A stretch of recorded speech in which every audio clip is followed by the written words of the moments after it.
kabar? Ketemu lagi dengan aku Renia di program Persembahan untuk Bunda bersama tim Mata Indonesia TV. Bunda cerdas, keluarga bahagia. Bun, aku hari ini punya topik bahasan untuk Persembahan untuk Bunda ini tentang imunisasi. Kalau kita ngomongin soal penyakit nih Bun, biasanya salah satu pencegahannya adalah dengan melakukan imunisasi. Ya enggak? Bener enggak? Nah, tapi seberapa penting sih kita melakukan imunisasi? Aduh, terutama untuk anak-anak. Nah, untuk jelasnya di sini bersama aku sudah ada lagi dokter kecintaan aku, Dokter Grace. Aduh dokter, kenapa sih setiap datang makin kece hari demi harinya?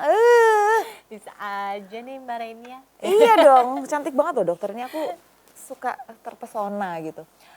Well Bunda, langsung aja ya kita tanya-tanya tentang topik bahasan kita hari ini ke Dokter Grace. Dok, tolong dong jelasin imunisasi itu apa dokter? Oke, jadi kalau imunisasi itu adalah bagaimana upaya kita untuk membuat tubuh itu memiliki imunitasnya atau apa ya kita bilangnya pertahanan tubuh yang adaptif terhadap suatu penyakit.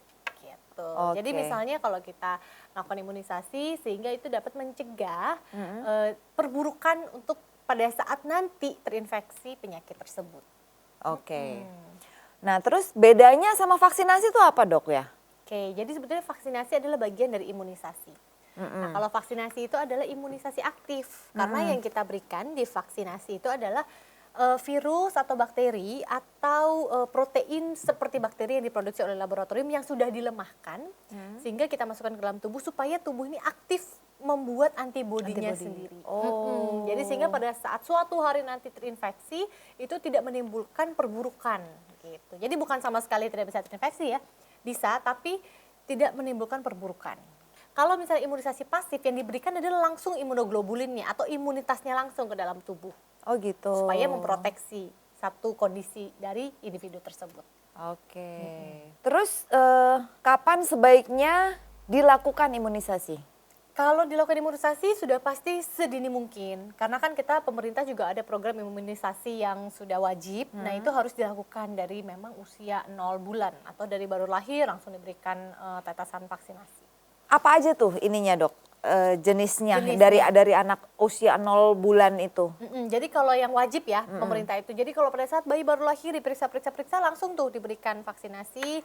Ada HB, jadi hepatitis B, untuk hepatitis B, ada juga untuk polio yang ditetes ya, ada juga untuk BCG. Oh BCG. Seperti itu. Kalau apa? Aku dulu pernah cacar tuh termasuk. Varicella. Itu termasuk juga ya, sama ya? Iya, tapi tidak di usia-usia awal-awal itu. Mungkin nanti pada saat usia SD atau misalnya. Oh gitu, jadi ada. Usia dini pun boleh, tapi yang program wajib itu memang kan sampai 9 bulan ya. Yang terakhir adalah campak, jadi misalnya usia 1 tahun atau misalnya kondisinya bagus gitu ya, 2 tahun seperti itu. Nah terus di mana bunda-bunda ini bisa mendapatkan imunisasi untuk anak-anak mereka tercinta dokter? Ya, pasti yang paling deket sih Mbak Renia, yang paling mudah ya untuk bunda-bunda semua di puskesmas, posyandu, ya untuk yang wajib-wajib dari pemerintah ya. Ini mohon untuk betul-betul diberikan kepada anaknya atau buah hatinya. Karena memang sudah program pemerintah, dimudahkan sekali di posyandu dan puskesmas. Kalau misalnya memang tidak mau di puskesmas atau posyandu, bisa ke klinik terdekat yang memang bisa melakukan imunisasi. Dan itu ini ya, kalau dari program pemerintah berarti bebas biaya dong? Apa ya, ada biaya tertentu? Biasanya untuk program yang di puskesmas ada yang bebas biaya, ada yang memang harus membayar tapi sudah disubsidi oleh pemerintah. Oh gitu. Tapi biasanya sudah sama pemerintah sih, sudah diberesin. Udah ya. Datang aja imunisasi.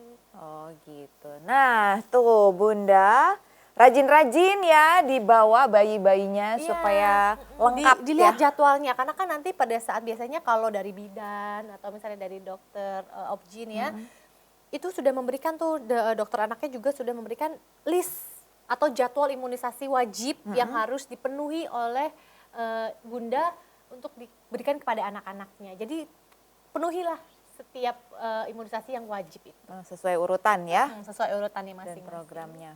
Nah terus imunisasi ini nih apa hanya bisa dilakukan pada anak-anak usia dini atau gimana nih dok? Kalau kita bilang vaksinasi secara umum ya, imunisasi atau vaksinasi secara umum memang dimulainya itu dari usia dini. Tapi ada vaksin-vaksin tertentu yang memang diberikannya di usia misalnya sudah SD ya, misalnya tetanus toksoid ya, atau misalnya influenza bisa diulang lagi pada saat usia-usia SD atau bahkan dewasa sampai usia lanjut pun memerlukan misalnya vaksin influenza seperti itu. Jadi bisa segala usia, tapi memang yang wajib itu harus dipenuhi sampai dengan di bawah 1 tahun atau 9 bulan terakhirnya. Tapi kalau udah usia-usia lanjut punya vaksin-vaksinnya sendiri disesuaikan dengan kebutuhan. Oh gitu. Nah untuk imunisasinya sendiri ini nih, seberapa penting dilakukan? Tadi kan dokter udah mention nih, karena fungsinya untuk imun gitu kan, untuk imun kekebalan tubuh Iya, ya. kekebalan tubuh. Terus detailnya nih dok, selain untuk imun, apa ada manfaat lain dari selain itu? Enggak sih, memang kan tujuannya adalah bagaimana supaya tubuh itu memiliki kekebalan tubuh terhadap penyakit tersebut. Sehingga kalaupun memang terinfeksi itu tidak menimbulkan keparahan gitu kondisinya. Jadi memang yang paling penting kita membutuhkan vaksin kalau betul-betul di saat situasi yang kita butuhkan. Contoh, misalnya kita mau keluar daerah dengan di situ banyak sekali pandemiknya diare yang disebabkan oleh hepatitis A. Oleh karena itu ya kita harus mempersiapkan atau proteksi tubuh kita dengan vaksin hepatitis A dulu sebelum berangkat. Gitu. Dan itu sekali seumur hidup loh hepatitis A. Oh udah nggak perlu lagi ya sampai Nggak nanti perlu usia dewasa gitu. Iya.